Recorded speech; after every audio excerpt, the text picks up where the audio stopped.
Amen. Merci, je vous aime trop. Je vous aime trop tellement. Parce que vous êtes très obéissants. Nous allons nous efforcer pour courir derrière la montre. Il est bientôt 10 heures juste. Donc dans quelques 2 ou 3 minutes, il sera 10 heures juste. Et nous allons essayer, nous efforcer de parler pendant une cinquantaine de minutes, soit 45 minutes. Après, nous allons retourner dans la prière. Amen. Alléluia. Nous allons prendre nos Bibles. Nous sommes dans Genèse chapitre 22. Nous allons prendre le verset 9. Non, le verset 9 jusqu'au verset 13. Genèse chapitre 22, du 9 au 13e verset. Je lis au nom de Jésus. Lorsqu'ils furent arrivés au lieu que Dieu lui avait dit, Abraham y éleva un autel. Et rangea les bois, il lia son fils Isaac. Et le mit sur l'autel par-dessus les bois. Puis Abraham étendit la main et prit les couteaux pour égorger son fils. Alors l'ange de l'Éternel l'appela des cieux et dit, Abraham, Abraham. Et il répondit, me voici. L'ange dit, n'avance pas ta main sur l'enfant et ne lui fais rien. Car je sais maintenant que tu crains Dieu et tu ne m'as pas refusé ton fils, ton unique. Abraham leva les yeux et vit derrière lui un bélier retenu dans un buisson par les cornes. Et Abraham alla prendre le bélier et l'offrit en holocauste à la place de son fils. Prions. Seigneur Jésus, la parole est la tienne, nous voulons en manger. Laisse que ta bénédiction nous soit favorable. Parlez-nous, montrez-nous les chemins. Tu es merveilleux, toi qui réponds à la prière. Et à travers les messages, Seigneur, tu nous édifies, tu nous montres les chemins et tu réponds aussi à toutes nos questions. Laisse que nos préoccupations puissent trouver une issue de sortie à travers les messages que nous voulons écouter. Sois les maîtres de tout au nom de Jésus. Le culte a déjà débuté depuis 8 heures, mais d'autres personnes ne sont pas encore arrivées. Faites en sorte qu'ils nous rejoignent. Ceux, Seigneur notre Dieu, qui sont destinés à assister au culte d'aujourd'hui, qu'il soit là présent pour la gloire de ton nom. Que les diables soient chassés de ces lieux au nom puissant de Jésus. Nous invitons le Saint-Esprit, lui qui connaît les besoins de l'homme, qui sonde les cœurs et les reins. Seigneur, puisse nous assister, puisse nous remplir de sa puissance, de son onction, de sa présence, afin que tout se passe à merveille pour la sainte gloire de ton nom. Au nom de Jésus, nous devons ainsi prier. Amen. Acclamons pour la lecture de la parole. Acclamons. Nous allons demander aux musiciens de retourner et nous allons chanter un cantique de louange, 2 ou 3 minutes, et puis nous allons continuer avec la prédication. Restez debout. Il faut qu'on chante, il faut qu'on danse pour la gloire de notre Dieu. Amen. Nalingiyo, yesoyo, misinga. Nalingiyo, yesoyo.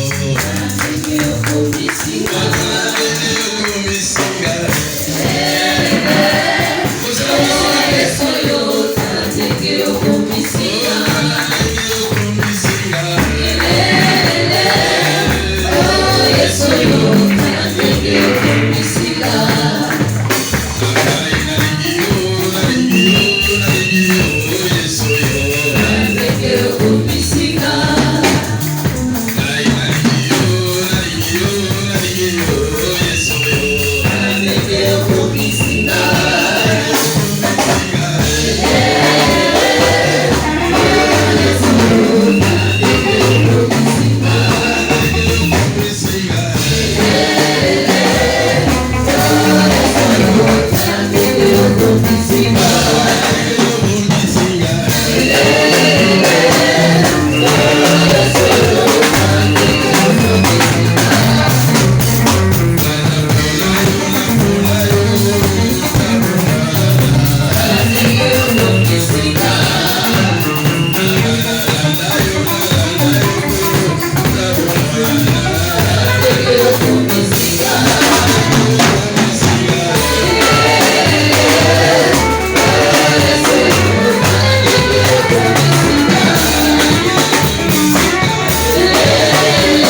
C'est la louange, l'adoration, les acclamations, les approbations qui vont monter vers lui. Et quand on est dans la présence de Dieu, il faut être joyeux. Il faut être prêt pour glorifier ce Dieu. Il n'y a rien de spécial que nous pouvons offrir à notre Dieu si ce n'est que des louanges et des acclamations. Nous acclamons très très fort pour nous.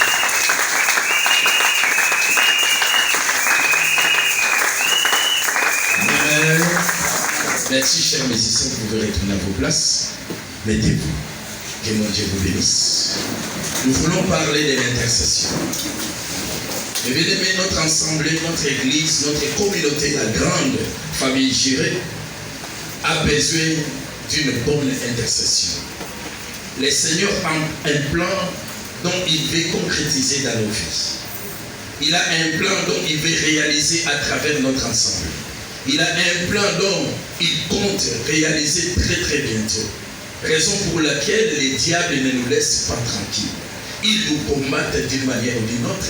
Ils nous mettent des bâtons dans les roues pour nous empêcher de ne pas comprendre et de ne pas avancer sur la voie que le Seigneur a tracée pour nous. Et ceci est vraiment recommandable à nous tous qui sommes enfants de Jireh, même ceux qui sont ici au Congo, même ceux qui sont en Angola, en Europe, mes bien-aimés, nous avons tous intérêt à intercéder pour que ce plan merveilleux de notre Jésus, de notre Seigneur, puisse se concrétiser à la lettre. Ça sera à notre avantage. Il est important que nous puissions organiser des séances de prière, alors des séances des intercessions, en vue de rechercher la face de Dieu. Car le plan de Dieu ne pourra jamais se concrétiser si on ne se réveille pas, si on ne se lève pas. Alléluia. Dans la concrétisation du plan de Dieu, il y a la part de l'homme et la part de Dieu. Mais bien aimé, notre part, c'est d'intercéder. C'est de rappeler à notre Dieu. Vous savez, la Bible dit, dès le premier jour où Daniel a prié, le Seigneur avait entendu et il avait répondu. Mais la bénédiction avait trop traîné. Pourquoi? Parce que le roi des Perses, c'est-à-dire les diables, l'avaient confisqué à un certain niveau. Nous aussi, quand le Seigneur m'a parlé de cette situation, de cette réalité, je me suis dit, le Seigneur a déjà donné. Mais c'est à nous maintenant de nous réveiller, de nous élever dans la prière pour arracher ce que les diables retardent. Dans les groupes, il y a un frère qui à chaque fois qu'il envoie sa requête, il dit que le Seigneur accélère ma bénédiction. Alléluia. En lui, il a compris que le plan de Dieu s'est déjà concrétisé. Mais la matérialisation traîne encore. Il faudrait maintenant se réveiller, importuner Dieu pour que ça s'accélère. Ceci est primordial aussi pour nous. Nous voulons que ce plan-là s'accélère, que Dieu concrétise ce qu'il a pour nous, ce qu'il a prévu pour nous dans nos vies, afin que nous en soyons heureux. Mais bien aimés, raison pour laquelle ce matin nous voulons parler de l'intercession. Parce que dans quelques jours, dans quelques semaines, nous allons entamer un programme de 7 jours de prière. Nous allons demeurer dans la face de Dieu, dans la présence de Dieu pendant 7 jours. Et c'est ce qu'on a dénommé visage contre l'ennemi. Chacun de nous aura un temps maximum pour rechercher la face de Dieu. Chacun de nous aura la possibilité de parler seul à seul avec son Dieu. Ça sera des bons moments des intercessions dans lesquels nous allons demeurer dans la présence de Dieu et le Seigneur va nous répondre, va réagir à notre faveur. Alléluia. L'intercession. Mais ici, on ne veut pas parler de l'intercession d'une manière générale, mais nous voulons parler de l'intercession d'une manière particulière. Alléluia.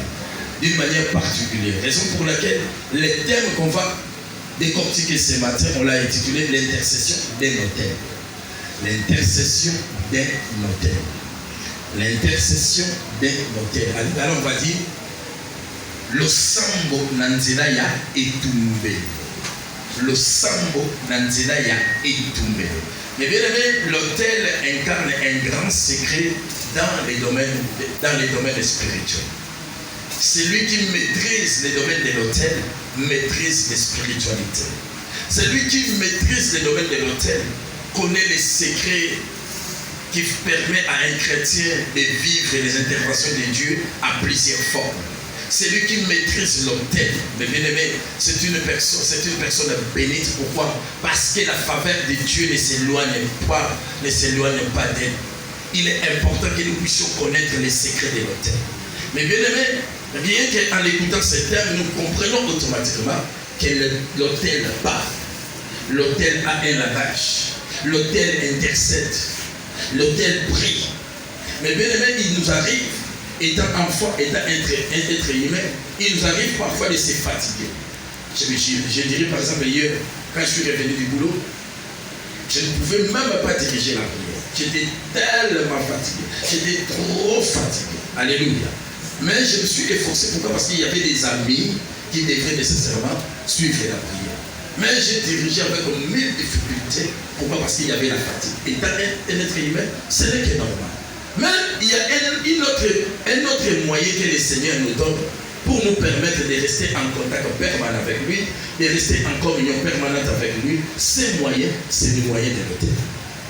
Celui qui maîtrise l'autel, mais bien aimé, c'est une personne bénie. Nous allons découvrir à la lumière de la parole de Dieu. Mais avant de commencer à développer mon message, je m'en vais d'abord définir le mot intercession. Lorsque nous parlons de l'intercession, c'est quoi? L'intercession, c'est une manière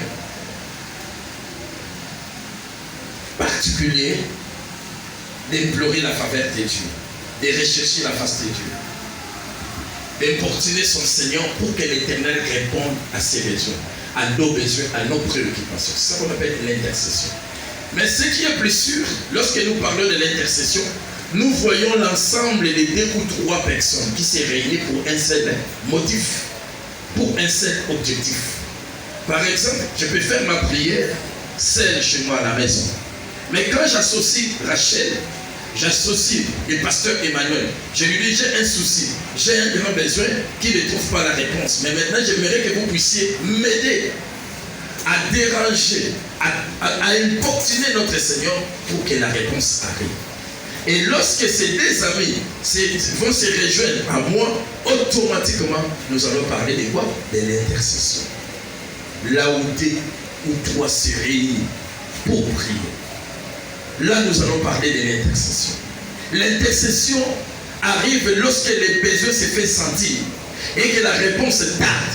À ce moment-là, on a besoin de déranger, de faire des bruits. On a besoin que la chose arrive à la hâte.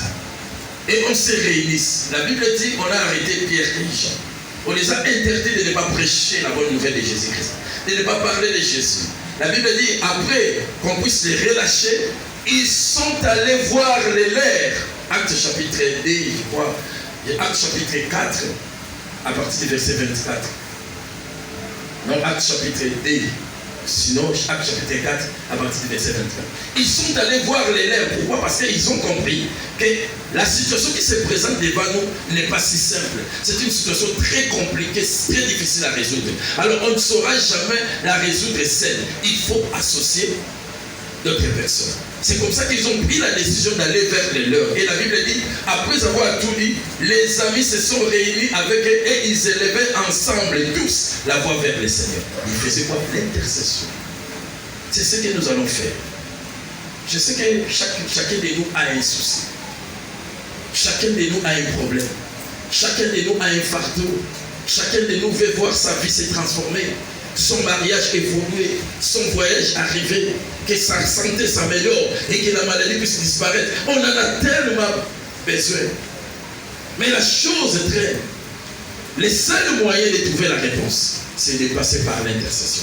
Mais la meilleure intercession, c'est l'intercession qui passe par l'autel. Amen.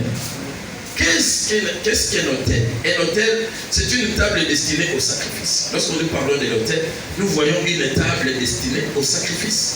Ce que nous appelons en lingala etumbelo. Natamo nakala. Batu bazali kokota no sambote. Mutu azali kokota prière te azali kosambela te soki asali na etumbelo na ye te.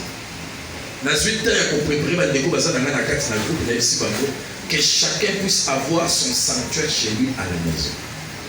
Et heureuse la personne qui la met en pratique. Parce que vous allez vivre l'intervention de Dieu d'une manière spectaculaire, d'une manière extraordinaire. Il y a un grand secret qui se cache derrière l'autel. Amen, amen.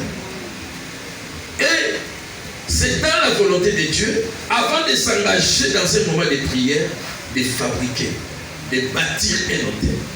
C'est une recommandation divine. Mais nous, aujourd'hui, tellement qu'on ne veut pas être dérangé, nous voulons la facilité, on a oublié beaucoup de choses. C'est comme ça que nos prières restent sans effet. C'est comme ça que nos prières ne donnent pas vraiment des réponses favorables ou ça traîne encore. Pourquoi? Parce qu'on ne met pas en pratique les recommandations destinées à la prière selon Dieu. Il est important que nous puissions découvrir ces grands secrets. Mais bien aimé, l'autel, c'est une table destinée au sacrifice.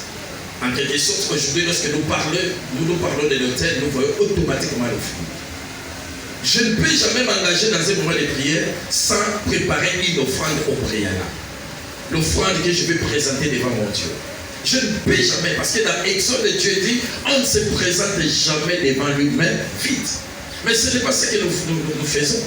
Vous allez remarquer aujourd'hui, on est là dans les cultes, mais il y aura des gens qui ne vont pas s'élever pour venir donner des offrandes. Et ils trouvent ça normal. Quelqu'un qui se bat pour aller acheter une chemise au marché, qui se bat pour aller acheter un chouan, les chouans peut-être pour manger, qui se bat pour aller acheter je sais quoi, mais ils ne se battent pas pour apporter une offrande devant son Dieu. Vous allez remarquer par là que votre prière sera incomplète. Si vous lisez l'histoire de Saoul, Saoul devait aller se présenter devant l'homme de Dieu. L'homme de Dieu, c'est celui qui représente Dieu.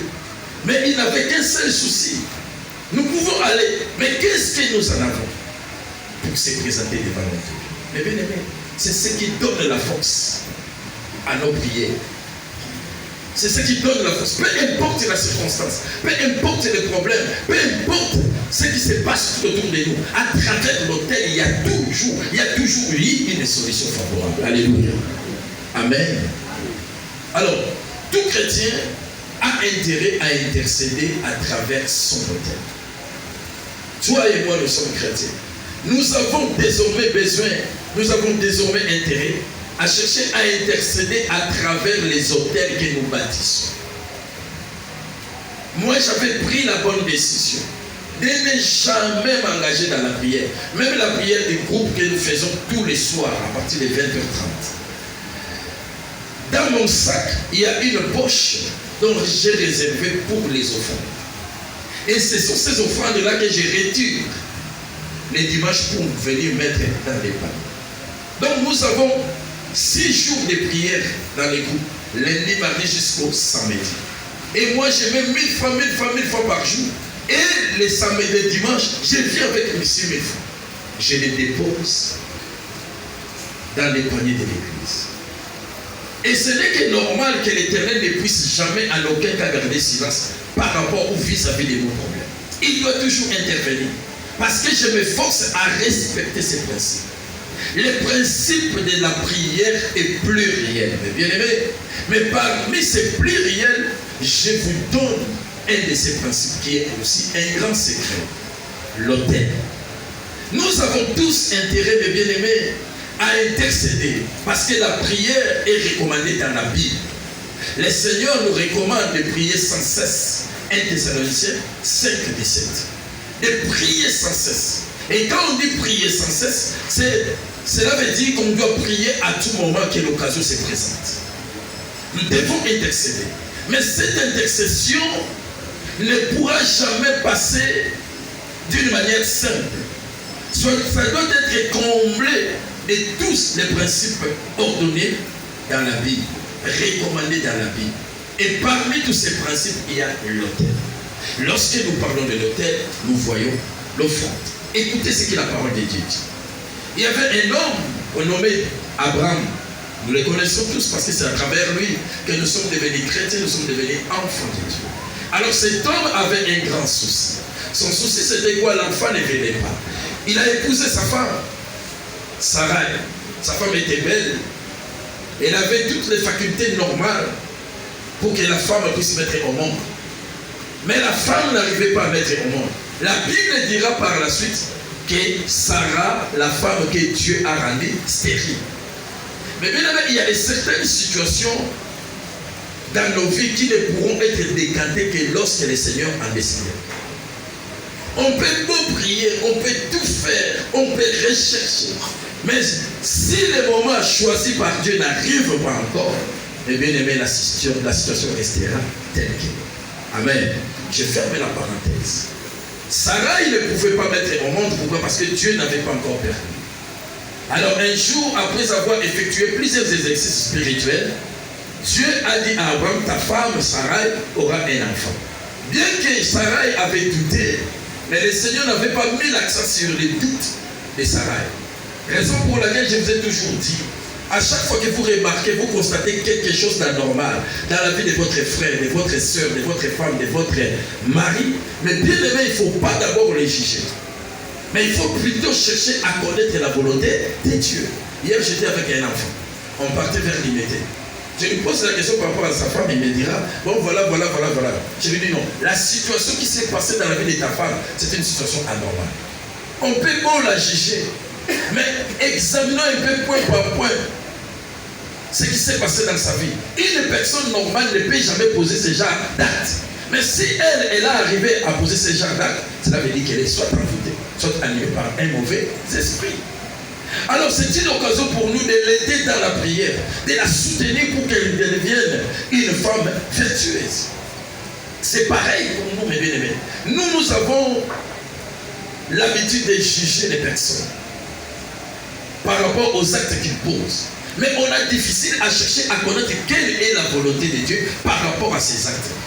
Vous allez remarquer ici, la Bible dit, si quelqu'un doute, il n'a pas foi. Et si on n'a pas foi en Dieu, on n'aura pas ce qu'on souhaite recevoir de Dieu.